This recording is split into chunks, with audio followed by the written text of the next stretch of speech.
Luzon, Visayas, Mindanao at buong mundo. Ngayon ay Huwebes, December 28, 2023. Ako si Barbie Bula at ito ang Balita A to Z. Fireworks-related injuries, umakina sa 88. Unang kaso ng watu ingestion na itala na rin. Matatakot magbabagong taon na. Kaya dyan na tayo sa loob ng bahay. Ilang grupo nananawagan ng paputok-free na pagsalubong sa bagong taon. PTEX bus tickets papuntang Bicol, sold out na. Linya ng mga walk-in na pasahero sa Batangas Port, umabot na sa labas ng pantalan. Pumunta kami dito para humingi ng hustisya sa pang-aabuso ng ahensya ng gobyerno. Yan po ay National Telecommunications Commission. SMNI, umaapelang ipawalang bisa ang suspension order ng NTC. Kasi hindi ko po ine-expect ito. At sa ating balitang showbiz, mga nagwagi sa 2023 Metro Manila Film Fest. Kilalanin.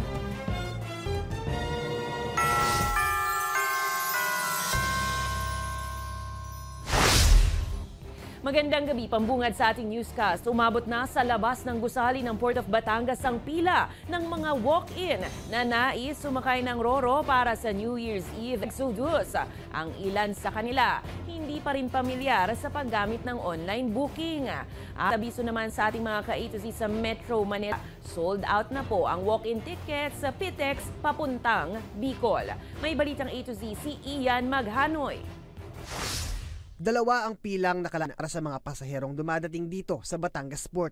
Ang kalawang pilang sa labas ng gusali ng pantalan ay nakalaan para sa mga walk-in na pasahero. Habang ang sakana naman, mga nauna nang nag-book ng ticket online, kaya't agad ding pinapapasok sa loob ng boarding pass. Nakatawa po kayo sa pila, kayo po dapat niupuan. Hindi muna sila pinapapasok dahil punuan na kasi ang pila sa loob ticketing booth para sa mga tulad nilang walk-in sa pagbili ng ticket. Hindi ako aware sa ganun sa online sanay ako sa walk-in lang. Okay lang naman, wala naman choice Para iwasang magsiksikan sa loob ng pantalan, naglaga ang port ng isang naniningil ng ticket sa pilang ito. Sa gitna nito, hindi maiwasang may mahilo dahil sa init na dala ng tanghaling tapat. Tagal yun.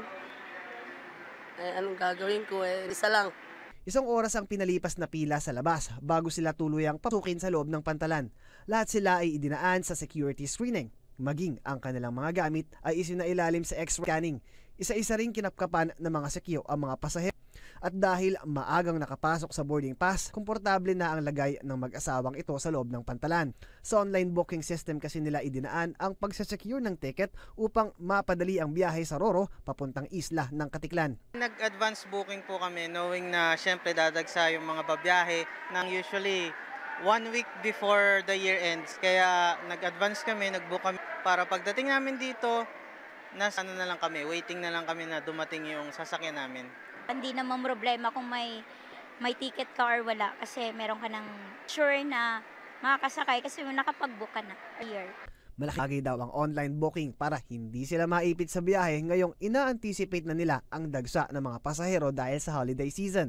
Mula dito sa kinatatayuan ko ay ang boarding gate 4 habang doon naman sa dulo ay ang boarding gate 1. Ibig sabihin, ganito karami ang mga dumagsang pasahero dito sa Port of Batangas ngayong araw.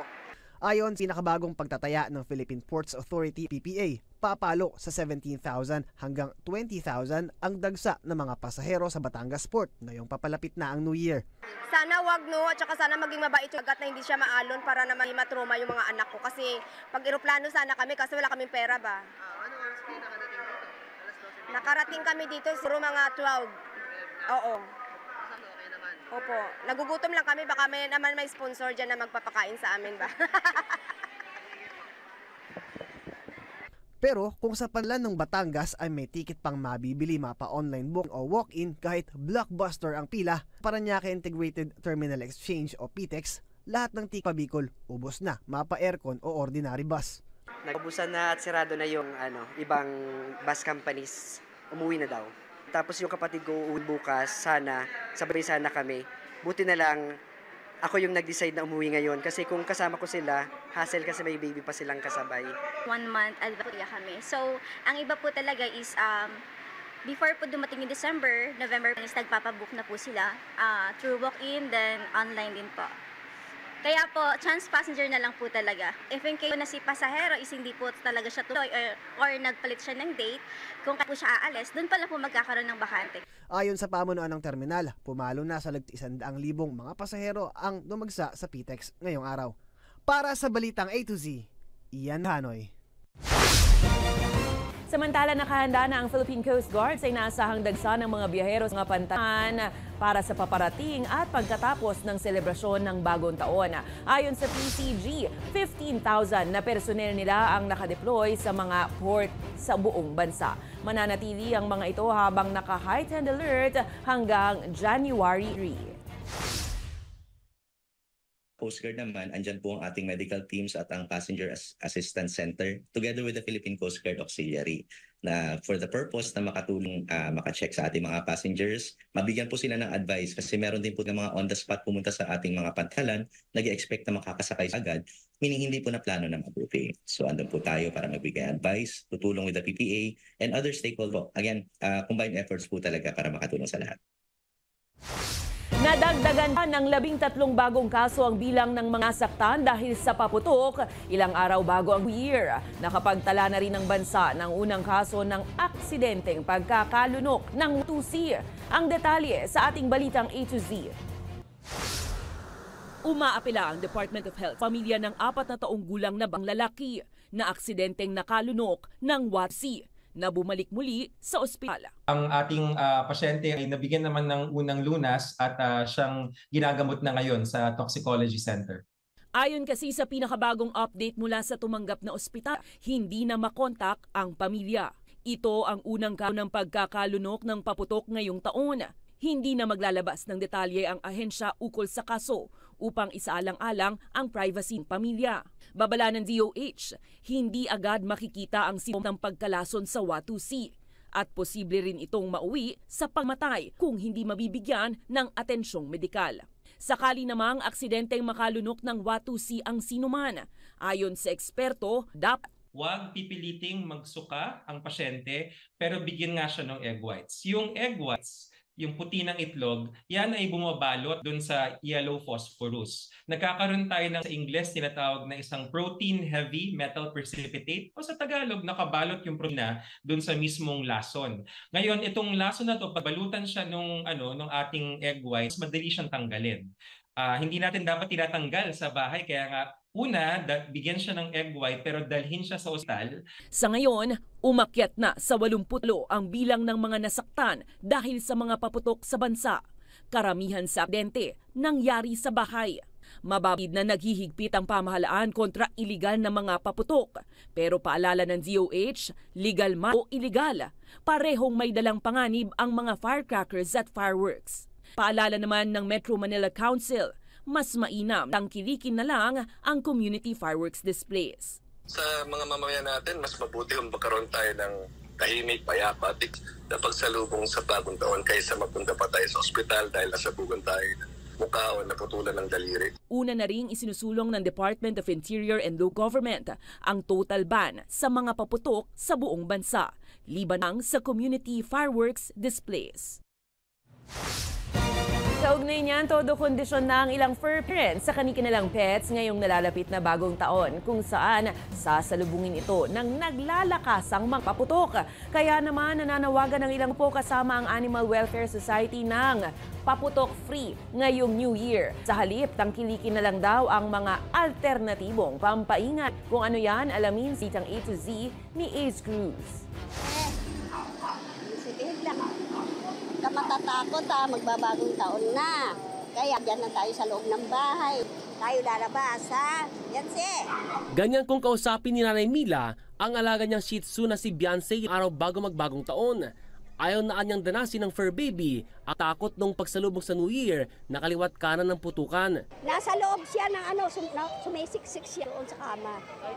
Oo, kaya ang ginagawa ko, katabi ko siya. Kung kahit kanina, sanib puwersa na nagparada sa isang mall sa Quezon City ang Philippine Animal Welfare Society o POS at ang Ecoways Coalition kasama ang ilang shelter dogs. Bit-bit nila ang mga plaques na may katagang mga kontra sa pagpapaputok. Paghahanda, Itinuro rin ang post kung paano gawin ang calm para hindi matroma ang ating mga fur babies. This would actually parang imimimic yung pag-hug natin sa kanila. So making them feel na secure and enclosed po sila. Run lang po in front of the chest of your dog. Tapos gagawa po tayo ng crisscross sa kanyang nape area. And then i-wrap sa kanyang chest. And then crisscross po ulit. And then ending sa kanyang back, middle back. And then pwede nyo na po siyang ibuhon. Ayon environmental health expert na si Dr. Jello Apostol, doble pahirap sa ating fur babies ang ingay ng mga paputok. You don't want abrupt sounds. Yung paputok kasi na very acute and abrupt sound which can be traumatic. So you'd want something more continuous like music. Yung mga Pinoy mahilig mag-video, okay? So you can play music or you can sing your own kind of music kasi at least it's a continuous sound. Halimbawa, ang hirap natin naranas ng zoo animals. And sometimes pwedeng mas long-lasting yung effect ng mga ganitong traumatic events from fireworks. In zoos, for example, nakita na nagkakaroon ng catatonic or negative behavior yung mga animals na bigla na lang nag-freeze. Bukod sa mga na-stress sa ingay ng mga paputok, may masama rin daw epekto sa kalikasan at kalusugan ang paggamit ng New Year fireworks. During holiday seasons po, no, yung ating air pollution levels ay tumataas up to 3 to 4 times the average level. And that creates a problem po, especially sa mga vulnerable patients, kaya ng mga may asthma, kaya ng mga matatanda, no, ng mga buntis. At hindi lang po yun, no, kadalasan yung air pollution levels, hindi lang siya nananatili during the day of the event, no, during Christmas, during New Year. Kadalasan nagsistay po yan for at least 2 to 3 days or even longer, which creates a problem, especially for these vulnerable populations. Kaya naman, hinihimok pa rin nila ang paggamit na lang ng mga alternatibong paingay at pailaw. Gaya na lamang ng electronic firecracker na ibinebenta sa Binondo sa Maynila na naglalaro lang 1,800 pesos hanggang halos 3,000 pesos. Pasok pa rin daw ito sa tradisyon ng pag-ingay tuwing New Year, pero mas ligtas na mangitin. In Chinese culture kasi ang firecracker nagtataboy ng malas. Gusto natin syempre for the New Year, bagong chapter of your life, bago lahat taboy ng mga negative, mga malas. Safe din siya for the kids, lalo na sa bahay. Madaming bata, mas maganda siya gamitin. For us who believe sa feng shui or kung sa amang traditions, no, gusto naman natin yung mataboy yung malas, mga ganon. So we can still do that in a different approach. So ito naman yung magandang gawin. Hindi nga naman masamang sumunod sa tradisyon ng pagsalo sa bagong taon, pero para matiyak na talagang happy ang New Year, payo ng mga eksperto, piliin na lang ang mga alternatibong paraan para hindi rin malagay sa alanganin ang ating kalusugan at kaligtasan. Para sa Balitang A to Z, Ace Cruz.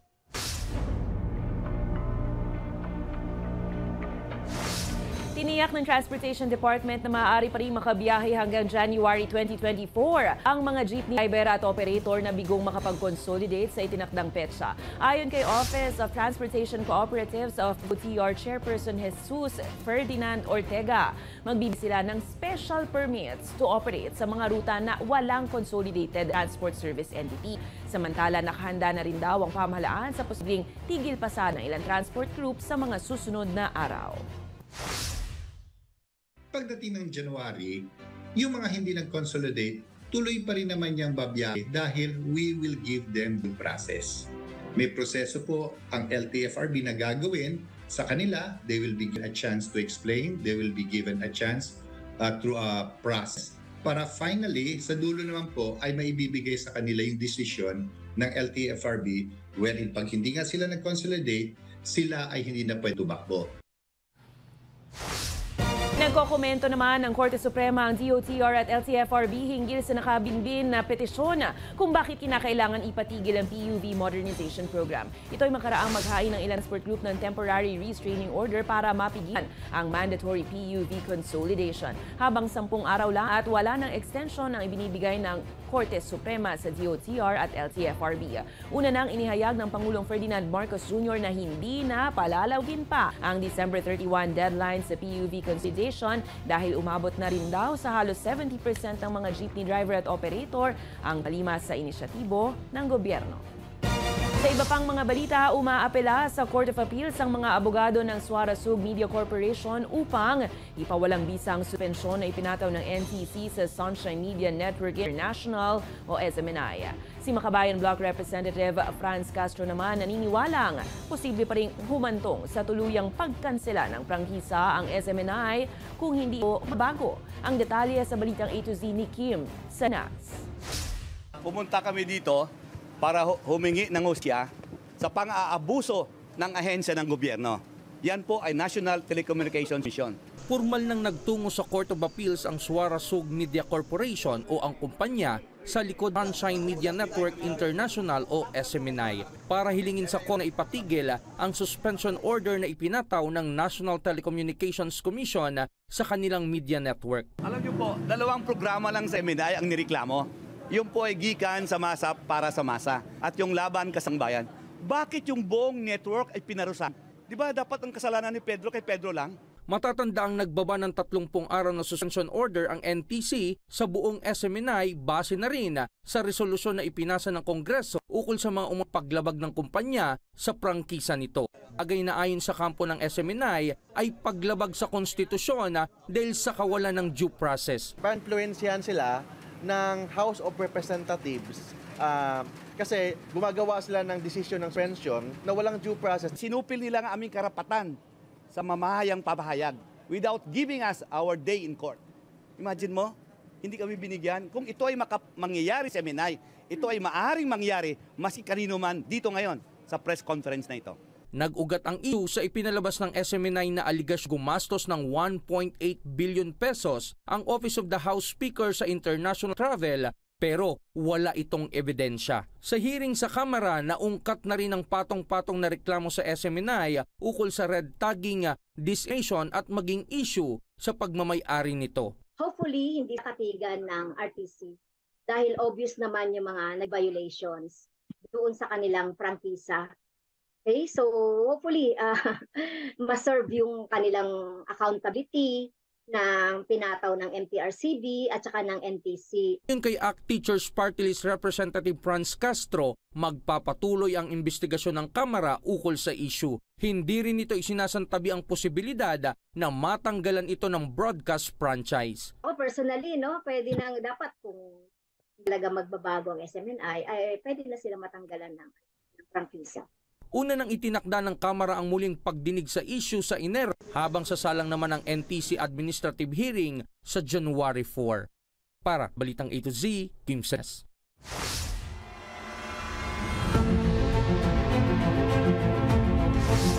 Hinihimok ni Solicitor General Francis Hardileza ang gobyerno na maglaan pa ang effort sa pagbuo ng mga bagong kaso laban sa China. Mas maigian niya ito kaysa makipagsagutan sa Beijing. Dagdag to, magiging katatawanan lang ang Pilipinas sa China kung hindi makagagawa ng kretong pamamaraan para tugunan ang agresibong aksyon nito sa teritoryo ng Pilipinas. I think our government officials would be better we are better off if we put all of our efforts into building up this case. Rather time they have a spokesman, we have a spokesman, but nothing will come out of it. Nothing will come out of this. And then I think we are playing right into China's hands. If we don't bring this to court, and then we just take all palabas, spokesman here, spokesman there, they will just laugh at us. Mga ka-A2Z, kasama ba kayo dito? Tinatang 96% raw kasi ng mga Pilipino ang sasalubong sa pagpasok ng 2024 na may pag-asa. Ayon niya sa survey ng Social Weather Stations. Mas mataas ito kaysa sa nakaraang taon. 3% ng mga respondents ang nagsabing sasalubungin ng buong taon na may takot. Isinagawa ang survey noong December 8 hanggang 11. Susunod sa ibayong balita, US magpapadala na ng huling supply ng military aid sa Ukraine. At mamaya sa ating balitang showbiz, ang mga nagwagi sa Metro Manila Film Festival, kilalanin. Abangan ang kumpletong ulat sa pagbabalik ng balitang A to Z.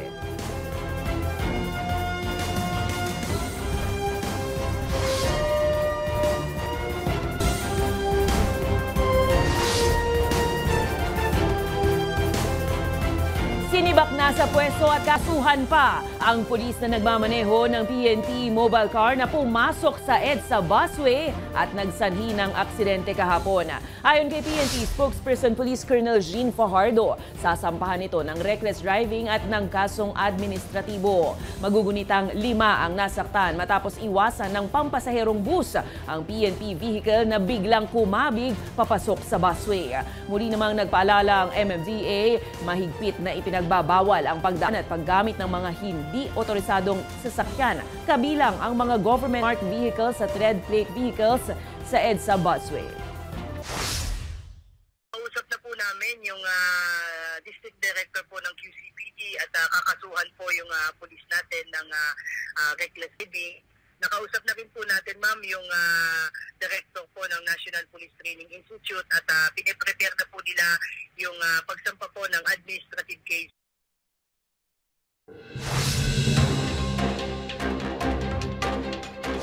Ligtas nang nakauwi sa Pilipinas ang 9 overseas Filipino workers at 5 bata galing sa Lebanon. Sa kabuuan, 111 OFW na ang matagumpay na na-repatriate mula sa naturang bansa. Samantala, naaresto naman ng Bureau of Immigration sa NAIA ang isang Israeli national tapos gumamit ng peking Philippine passport. Umamin ito na nagbayad ng 10,000 piso para sa pamemeke ng pasaporte.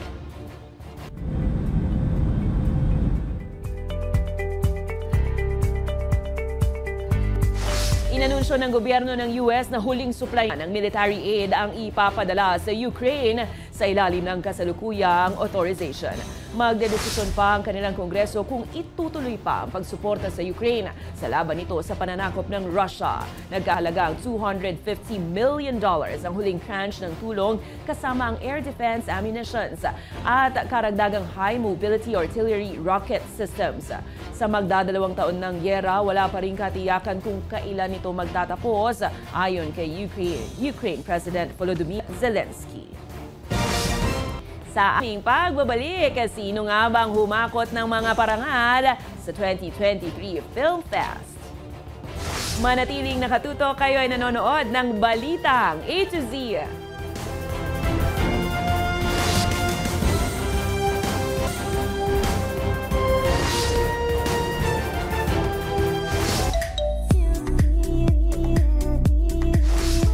Kinilala na ang mga nagsipagwagi sa 2023 Metro Manila Film Festival sa katatapos ng gabi ng parangal. Sino-sino sila? Alamin sa Balitang A to Z Showbiz ni Rod Garabon. Hindi ko po ine-expect ito. Ang advocacy lang po namin talaga when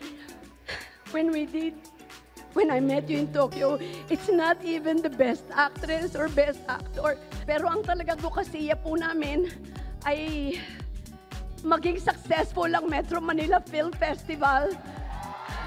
Tinanghal na Best Actress ang star for all season na si Vilma Santos sa ilalim ng pelikulang When I Met You in Tokyo na isa sa 10 itinampok na pelikula sa 2023 Metro Manila Film Festival. Ang pelikulang pinagtatambalan nila ni Christopher De Leon ang nakakuha rin ng ika-4 na pwesto para sa Best Picture. Habang itinanghal naman ang Firefly bilang Best Picture, umapangalawa ang Gumbursa at pangatlong Best Picture ang pelikulang Malyari. Cedric Juan, Gumbursa! Tinalo naman ng bagitong si Cedric Juan na mas kilala ng marami sa teatro ang mga kalaban nito sa Best Actor category gaya nila Christopher De Leon, Dingdong Dantes, Piolo Pascual at iba pa para naman sa Best Actor category sa pelikulang Gumbursa. Pakilala lang po ako sa inyong lahat. Marami sa inyo hindi nakakilala sa akin. Ako po si Cedric Juan. Nagwagi naman ang aktor na si JC Santos sa Best Supporting Actor category para naman sa pelikulang Malyari. Habang nakuha naman ni Miles Ocampo ang Best Supporting Actress category para naman sa pelikulang Family of Two.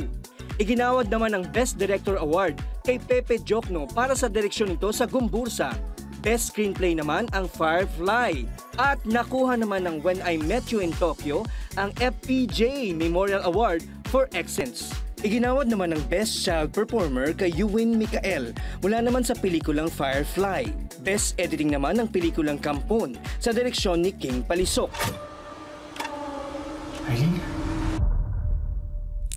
Umaasa naman ang pamunuan ng MMFF na ito na muli ang magiging ulan ng pagbabalik ng bawat pamilya sa panonood ng pelikula sa mga sinihan matapos sumailalim sa pandemya.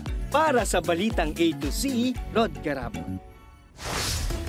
Congrats sa winners! Kung kayo ay kwentong kakaiba, mga kwento ng pag-ibig o storya ng inspirasyon at pasa, maaari nyo itong ibahagi. Sumali sa ating Facebook group na Balitang A to Z. Panoorin ang replay ng ating programa at sundan ng ating social media pages. Hanapin ang Balitang A to Z. Ang ating pabaong quote of the night ay mula sa manunulat na si Barry Finlay. Ayon sa kanya, kaya mong abutin ang tuktok kung magpapatuloy ka sa pag-akyat. At yan ang mga balita at impormasyon, mga kwentong may dalang inspirasyon na tinutukan ng Balitang A to Z. I-ready na ang lulutuin sa medianoche dahil ay 4 na tulog na lang, magpapalit na ng taon. Ako si Barbie Mulak, maging maalam, bakialam. Magandang gabi sa iyo, Pilipinas!